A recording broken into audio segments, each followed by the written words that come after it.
hech kim ota-onani ketib qoladi deb o'ylamas ekan. Mana biz shunga guvohmiz. Otamiz yuzga kiradi deb o'ylardik. Baquvvat, pahlavon odam.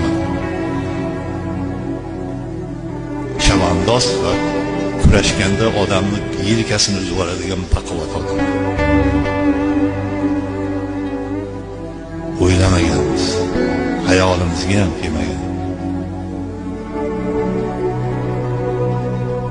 Shuning uchun ota-onasi bor birodarlarga iltimos, ota-onani hurmatini joyiga qo'yib, qarib qolsa yonida bo'lib, ona qarib qolganda, ota qarib qolganda endi yashaveradi-da. Mana nonini olib borib beryapman u demaslik kerak ekan. Har kuni iloji bo'lsa bir marta, ikki marta xabar olish kerak ekan.